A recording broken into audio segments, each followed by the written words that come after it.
The Bene Gesserit, one of the most enigmatic and powerful factions in the Dune universe, have subtly shaped the course of human history for millennia.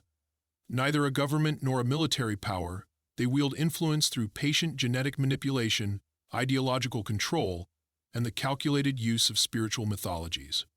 Their goal is not simple dominion, but the careful steering of humanity along a path they alone believe ensures the survival and progress of the species. Theirs is a strategy spanning countless generations, operating in the shadows of the Imperium, while maintaining a web of control that affects the very foundation of the galaxy's power structures.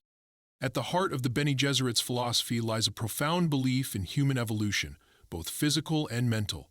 They seek to perfect the human mind and body through a fusion of ancient practices, genetic engineering, and cultural influence.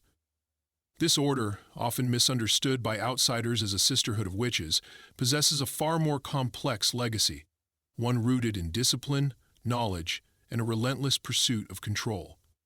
One rooted in discipline, knowledge, and a relentless pursuit of control. The Bene Gesserit were founded thousands of years before the events of Dune, emerging in the aftermath of the Butlerian Jihad, a galaxy-banning war against thinking machines. In a universe where artificial intelligence had been eradicated, humanity turned inward, focusing on the development of innate human potential, rather than relying on external technologies for advancement. The Bene Gesserit arose as part of this philosophical shift, dedicating themselves to unlocking the full capabilities of the human body and mind. This transformation was not accidental. The Bene Gesserit viewed themselves as the heirs of a broken humanity, seeking to prevent the species from repeating past mistakes. Their formation coincided with the rise of other specialized groups, focused on the development of human potential. The Mentats, human computers trained in logic and calculation. The Suk doctors, masters of medical precision, and the Spacing Guild, whose navigators used spice-induced prescience for interstellar travel. Yet the Bene Gesserit distinguished themselves through their long-term vision. Unlike the Mentats or the Guild, who sought mastery over single domains, the sisterhood aimed to shape the very course of civilization itself. They believed that true power was not held through wealth or violence, but through the careful orchestration of cultural myths, genetic destiny, and personal mastery. From its inception, the order established a strict hierarchy, with the Reverend Mothers at the top. These elite sisters, who had undergone the spice agony and survived its transformative effects, possessed complete access to the genetic memories of their female ancestors. This ancestral memory, accessible through consumption of the water of life, granted the Reverend Mothers extraordinary insight into the patterns of history, genetic evolution, and human behavior. With this wisdom came an unparalleled ability to guide the breeding program and influence galactic events from behind the scenes. End quote. Their structure was further defined by levels of initiation. Young acolytes were trained from early childhood, mastering mental and physical disciplines while remaining ignorant of the deeper genetic goals of the order. Only those who survived the spice agony and proved themselves worthy would ascend to the rank of full sister or even Reverend Mother, capable of accessing the sisterhood's collective ancestral knowledge. However, this mastery came with a price. The Bene Gesserit's approach demanded emotional detachment and a cold, calculated approach to life. Love, personal ambition, and emotional ties were seen as weaknesses that could compromise the greater goal. This ethos often led to tragic consequences, as seen with Lady Jessica, who defied the sisterhood's orders out of love for Duke Leto Atreides, altering the genetic course of history. The Bene Gesserit's philosophy of control extended far beyond the personal mastery of its members. It was woven into the very fabric of the Imperium. They positioned themselves as advisors, concubines, and spiritual guides to the noble houses, never ruling directly, but always present where power shifted. This indirect approach allowed them to influence policies, conflicts, and the shaping of bloodlines without drawing suspicion. Yet despite their meticulous planning and long-term strategies, the Bene Gesserit's ambitions were not immune to failure. Their attempt to create the Kwisatz Haderach, a male capable of accessing both male and female ancestral memories, backfired spectacularly with the birth of Paul Atreides. Paul's rise as Muad'Dib, his embrace of the Fremen mythos, and the galactic jihad that followed exposed the inherent risks in manipulating faith, genetics, and prophecy. In essence, the Bene Gesserit are not just manipulators of power, but guardians of a philosophical experiment on the nature of control itself. Their origins reveal a blend of noble intentions and ruthless pragmatism, a paradox where the quest for human perfection often veers into moral compromise. Their legacy, marked by both triumph and catastrophic failure, continues to shape the destiny of the Dune universe. The Bene Gesserit training regime is one of the most intense and secretive conditioning programs in the universe of Dune. From a young age, acolytes are selected and rigorously trained in both physical mastery and psychological control, crafting individuals capable of extraordinary feats of manipulation, observation, and self-regulation. Central to their physical training is prana bindu conditioning, a practice that grants total control over every muscle and autonomic function of the body. Through this discipline, a Bene Gesserit can regulate heartbeat, pain tolerance, and even delay the effects of poisons. This training makes them virtually immune to pain, allowing them to perform physical feats beyond the capacity of ordinary humans. The prana bindu mastery extends to heightened reflexes and balance, making them formidable in hand-to-hand combat when necessary, though violence is often a last resort for the sisterhood. Mental discipline is equally crucial. Bene Gesserit acolytes undergo extensive training in emotional suppression and awareness. Emotions, seen as vulnerabilities, are dissected and controlled with precision, enabling members to remain calm and calculating, even under extreme stress. This mental fortitude also aids in their practice of truth sensing, a skill that allows them to detect lies and hidden emotions by observing subtle physical cues, micro-expressions, and changes in vocal tone. A trained Bene Gesserit can discern deception with such accuracy that it becomes nearly impossible to deceive them without specialized counter techniques. A signature ability of the Bene Gesserit is the voice, a vocal technique used to command and influence others through specific tonal patterns and psychological triggers. This mastery of vocal manipulation allows them to give orders so compelling that they can override the conscious will of their target. The voice relies on both sound modulation and an acute understanding of the subject's psychological vulnerabilities, which must be analyzed in real time for maximum effect. Lady Jessica famously employs this technique multiple times throughout the Dune saga, demonstrating its power in both political and survival contexts. The Gom Jabbar test is one of the most well-known elements of Bene Gesserit training, designed to test pain tolerance and the control of fear. This test involves the placement of a poisoned needle near the subject's neck while they experience intense pain, challenging them to override their instinct to withdraw their hand and face death.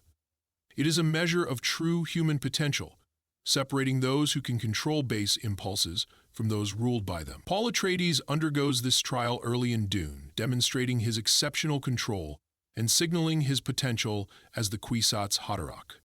Beyond physical and mental conditioning, the Bene Gesserit also train in the study of politics, history, and the subtleties of power dynamics. They are taught to understand and manipulate the complex structures of the Imperium, serving as advisors, concubines, and power brokers in noble houses. Their training emphasizes long-term strategy over short-term gains, teaching patience and the art of influence without overt control. The culmination of a Bene Gesserit's training comes with the Spice Agony, a ritual involving the ingestion of the water of life, a highly toxic substance derived from a drowned sandworm. Surviving this ordeal transforms an acolyte into a Reverend Mother, unlocking access to genetic memories of their female ancestors and vastly expanding their awareness and control. However, failure in this test results in death, making it a defining rite of passage for the most elite members of the Order. Thus, the Bene Gesserit training program is not merely preparation for personal power, but a calculated forging of tools designed to shape galactic destiny. Each sister is a weapon of influence, designed not for open conflict, but for the far subtler battles of persuasion, legacy, and control. The Bene Gesserit operate within a highly stratified hierarchy designed to ensure absolute control and knowledge flow within the Order. At the apex of this structure sits the Reverend Mother Superior, the highest-ranking member and spiritual leader of the sisterhood. The Mother Superior embodies both the genetic wisdom and the strategic vision of the entire organization, guiding their long-term goals and enforcing the discipline required to maintain order. Directly below the Mother Superior are the full Reverend Mothers, elite sisters who have undergone the spice agony and achieved access to the genetic memories of their female ancestors. These women are not only living archives of history and knowledge, but also the primary architects of the Bene Gesserit's genetic breeding program. Official nature circled beyond recognition, I think. Each Reverend Mother possesses a heightened awareness of historical patterns and psychological manipulation, making them instrumental in guiding both the genetic and political agendas of the order. The lower tiers of the hierarchy consist of sisters and acolytes. Sisters are fully trained Bene Gesserit agents who have not undergone the spice agony, but are nonetheless highly skilled in the arts of manipulation, combat, and diplomacy. They are often embedded as concubines, advisors, and political operatives within the noble houses of the Imperium, subtly influencing the course of power without direct confrontation. While acolytes are the novices of the order, young girls taken from noble families or recruited from the population at large. Their training involves physical conditioning, psychological mastery, and philosophical education, preparing them for possible ascension to full sisterhood. Only a small fraction will be chosen to attempt the spice agony, with most remaining in service roles within the sisterhood or as minor operatives in their cultural engineering strategies. The hierarchical structure of the Bene Gesserit is not merely functional but ideological. Each tier reinforces the belief that control, discipline, and sacrifice are essential for the ultimate goal of human improvement. This layered command structure ensures that critical knowledge is distributed only to those deemed capable of wielding it responsibly, reflecting their core belief in selective enlightenment. These principles are emphasized by one of its starting points, while attaining the general credentials of scholarship and literature. The Bene Gesserit's genetic manipulation program stands as one of the most ambitious and controversial projects in the history of the Dune universe. It spans millennia, with a focus on carefully orchestrating the evolution of the human race through selective breeding. This long-term project is designed not just to refine desirable traits, but to produce a being of ultimate power, the Kwisatz Haderach, capable of accessing both male and female ancestral memories and perceiving the future with unparalleled clarity. This eugenics program is executed with meticulous precision. The Bene Gesserit chart bloodlines across generations, focusing on noble families where desirable traits, such as heightened intelligence, physical aptitude, and latent prescient abilities are most prominent. Marriages are often politically arranged, not for alliances alone, but to serve the sisterhood's genetic goals. Even concubinage, such as Lady Jessica's relationship with Duke Leto Atreides, is part of this grand design. The ultimate aim is not merely physical or intellectual superiority, but the creation of a being capable of perceiving both past and future with perfect clarity, transcending the limitations of gender-specific ancestral memory. This individual would serve as the perfect tool, granting the sisterhood control over destiny itself. However, the program is not infallible. Lady Jessica's decision to bear a son, Paul Atreides, instead of a daughter as commanded, disrupts centuries of planning. Paul emerges as the Kwisatz Haderach prematurely, uncontrolled, and outside the sisterhood's influence. The genetic program also raises profound ethical dilemmas. The Bene Gesserit's rigid control over reproduction strips personal agency from the individuals involved. Nobles are often unaware that their marriages and offspring have been carefully planned for purposes beyond their control. This raises questions of consent, free will, and the morality of treating human beings as instruments for a higher cause. The Bene Gesserit's control extends far beyond biology. Their influence seeps into culture and religion through a specialized arm known as the Missionaria Protectiva. This branch of the sisterhood engages in systematic cultural engineering, planting myths, legends, and religious prophecies across countless worlds. These narratives are carefully designed to be exploited when a Bene Gesserit operative arrives on a planet allowing the sisterhood to manipulate belief systems for political and social control. The concept is simple yet profound. By seeding cultures with pre-constructed messianic myths and prophetic figures, the Bene Gesserit ensure that native populations are primed to accept the arrival of a powerful figure as destiny. The myth of the Lisan al-Gaib, the prophesied off-world savior among the Fremen, was deliberately planted by the sisterhood generations earlier. This allowed Paul Atreides to step seamlessly into the role, although not as they had originally planned. The Missionaria Protectiva's methods often blur the line between protection and exploitation. While it prevents chaos and prepares societies for guidance, it also weaponizes faith. Once myth has taken root, it becomes nearly impossible to control fully, as seen when Paul's rise as Muad'Dib escalates into a galaxy-spanning jihad, far exceeding the Bene Gesserit's intent. His use of the Fremen mythology sparks a holy war that leaves countless worlds devastated. The failure of cultural engineering in Paul's case reveals a core weakness in the Bene Gesserit's strategy: the unpredictability of belief once it spreads beyond its initial purpose.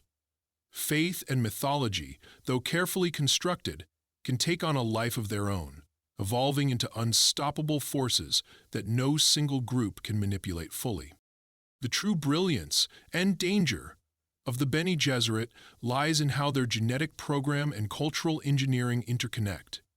The myths, seeded by the Missionaria Protectiva, act as psychological triggers, ready to be activated when the correct genetic outcome, such as the Kwisatz Haderach, is born.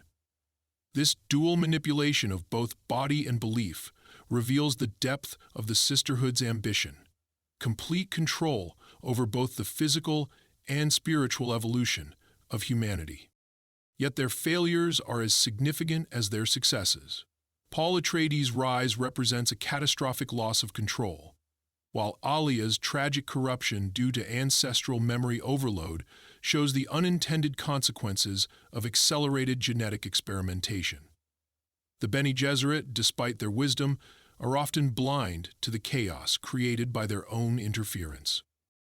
Ultimately, the Bene Gesserit's genetic and cultural manipulations reveal a philosophical paradox.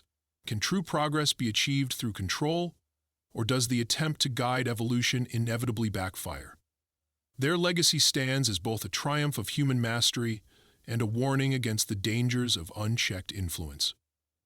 For all their calculated precision, the Bene Gesserit's grand designs were never immune to catastrophic failure. Their obsession with control, both genetic and cultural, ultimately led to profound consequences, particularly when Paul Atreides, the Kwisatz Haderach they had sought for millennia, emerged beyond their grasp. The Bene Gesserit's long-term ambition was built on the premise that they could manipulate and control the forces they set in motion. Yet the rise of Paul and his divergence from their plans exposed the inherent fragility of their strategies. Without Paul, the Millennium Council was further pulled away from its defining principles, the Millennium Tradition, and the struggle over power. Paul's defiance marked the sisterhood's most significant failure. Lady Jessica's choice to bear a son against her instructions created a Kwisatz Haderach earlier than planned and, more dangerously, outside Bene Gesserit control. Paul, rather than becoming a compliant tool for the sisterhood, defied them, seized power, and manipulated the very myths they had planted among the Fremen for his own purposes. His transformation into Muad'Dib and the subsequent galactic jihad destabilized the Imperium in ways the Bene Gesserit could not foresee or contain. This failure highlighted a critical flaw. The Bene Gesserit had underestimated the raw force of faith, emotion, and personal agency. The myths planted through the Missionaria Protectiva were never meant to spiral into a full-fledged holy war. Paul's charisma, combined with his prescience and the Fremen's deep spiritual devotion, created a phenomenon beyond rational control. Faith became an unstoppable force, one that the Bene Gesserit, despite their manipulative prowess, could not rein back in. The failure extended beyond Paul. His sister, Alia Atreides, born prematurely aware due to her exposure to the water of life in the womb, became a tragic example of the dangers inherent in the sisterhood's genetic manipulations. Alia's preborn consciousness, flooded with ancestral memories, fractured her psyche and left her vulnerable to possession by the malevolent personality of Baron Vladimir Harkonnen.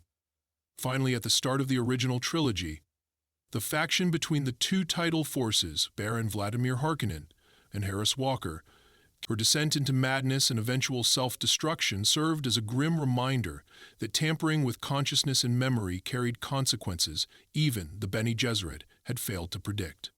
The emergence of Leto II, Paul's son, was both a culmination and a subversion of the Sisterhood's ambitions. By merging with the Sand Trout and becoming the God Emperor of Dune, Leto II extended his prescience and control to a terrifying extreme. His transformation, both physical and philosophical, imposed an era of absolute authoritarianism under the Golden Path, a plan to safeguard humanity's survival through centuries of brutal control and enforced stagnation. Yet, even Leto II's reign, meant to break humanity's dependency on both the spice and centralized control, was an outcome the Bene Gesserit had not foreseen or influenced. Ultimately, the Bene Gesserit, for all their wisdom and foresight, proved vulnerable to their own dogma. The more they sought control, the more chaotic the results became. The Kwisatz Haderach, rather than serving as a tool for balance, shattered the balance of power across the galaxy, igniting wars and spiritual upheavals that echoed for generations. At the heart of the Bene Gesserit's failures lies a profound philosophical question. Can control ever be absolute, or is the pursuit of total power inherently self-destructive? Their entire doctrine is based on the idea that knowledge, discipline, and genetic refinement can create a perfect order. However, Dune demonstrates repeatedly that true control is an illusion. Faith, emotion, and individual willpower can break even the most calculated strategies, along with people like the likes of which we have never seen. The Sisterhood's reliance on control raises significant ethical dilemmas. By manipulating bloodlines, they reduce human life to a tool for a greater purpose, denying individuals the freedom to choose their destinies. This eugenic philosophy, despite its supposed noble intent, dehumanizes entire lineages, treating love, personal ambition, and emotional bonds as obstacles rather than essential elements of the human experience. Moreover, their use of the Missionaria Protectiva reveals the moral dangers of exploiting faith, creating entire religions as a means of control, while effective in the short term, erodes the authenticity of spiritual belief. Faith becomes a weapon rather than a source of personal or communal meaning. Paul's transformation into a messianic figure highlights how quickly such manipulation can spiral into chaos, as belief ceases to be a tool and instead becomes a force beyond anyone's control. The Bene Gesserit's failures reveal a fundamental contradiction. By attempting to master humanity through control, they unleash forces of chaos they cannot predict or contain. Yet their philosophy also emphasizes the importance of discipline, self-awareness, and personal mastery, values that remain central to the themes of Dune. They serve as both a complexity of power and influence, and a testament to the complexity of power and influence. The Bene Gesserit's influence was not limited to the genetic and cultural spheres alone. Their involvement in galactic politics was both subtle and far-reaching. Their relationships with the major factions of the Imperium, particularly the Spacing Guild, the Carino Emperors, and the great houses of the Landsraad, demonstrate how their influence was woven into the power structures of the known universe. Their relationship with the Spacing Guild was complex and marked by mutual dependency.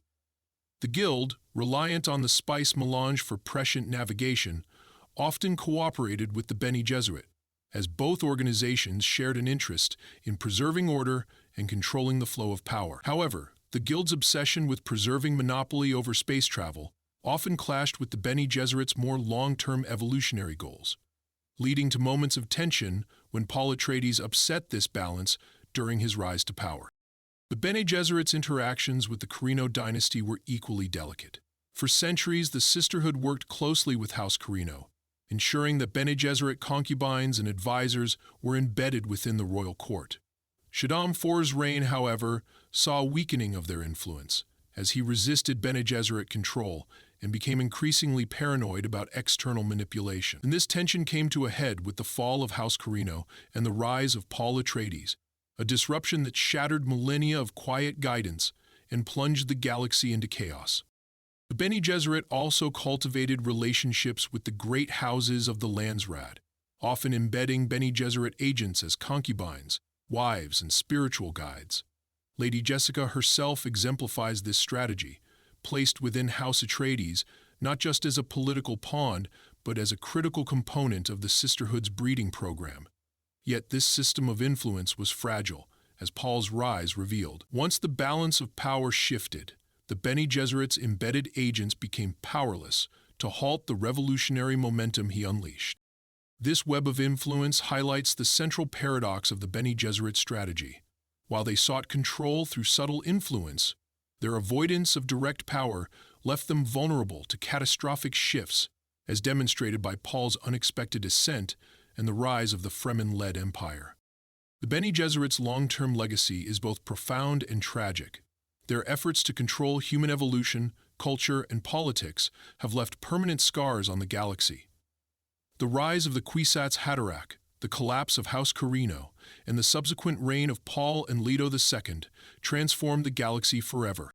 The genetic program, while initially seeking human perfection, exposed the dangerous consequences of tampering with fate. Paul Atreides, rather than serving as a controlled tool, became a messianic figure beyond anyone's influence, unleashing centuries of war and chaos.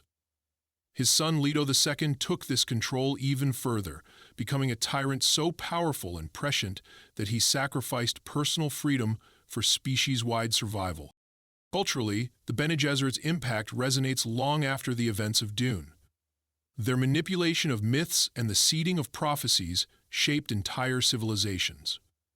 The Fremen, initially a deeply spiritual and independent people, were transformed into tools of galactic conquest. This exploitation of faith serves as a lasting reminder of the dangers of ideological control. Yet, despite their failures, the Bene Gesserit endure. Their ability to adapt and survive speaks to their resilience and the underlying power of their knowledge. In the later Dune novels, the sisterhood continues to play a significant role, evolving from manipulators into a force grappling with the consequences of their past actions. Their philosophy of discipline, personal mastery, and knowledge preservation remains central, even as they confront the limits of their ambition. The sisterhood resolves the final battles between the two races, with penetrating results for both sides. And the later Dune novels, the sisterhood continues to play a significant role, evolving from manipulators and knowledge preservation. The later Dune novels, the sisterhood continues to play a significant role in the ambition and plans, including the rebellion against the Imperium. Ultimately, the Bene Gesserit's legacy is a reflection of the central themes of Dune: the dangers of control, the complexity of power, and the unpredictable nature of human evolution. They serve as both a cautionary tale and a testament to the enduring struggle for knowledge, influence, and survival in a universe shaped by prophecy and chaos. The Bene Gesserit stand as one of the most complex factions in the Dune universe, embodying both the heights of human potential and the dangers of unchecked control. Their genetic programs, cultural manipulations, and ideological mastery reflect a deep understanding of power. Yet their failures reveal the limits of even the most calculated strategies. Through their successes and mistakes, the Bene Gesserit demonstrate how the pursuit of control can unravel into chaos when faith, emotion, and free will are underestimated. Their story is a testament to the complexity of influence, the fragility of order, and the unpredictable nature of human destiny. As the Bene Gesserit continue to adapt and evolve, their legacy remains a central thread in the vast tapestry of Dune's mythology, offering endless layers of exploration into the consequences of ambition and control. The spice must flow. If you enjoyed this exploration, don't forget to like, subscribe, and leave a comment as we continue to delve into the rich universe of Dune.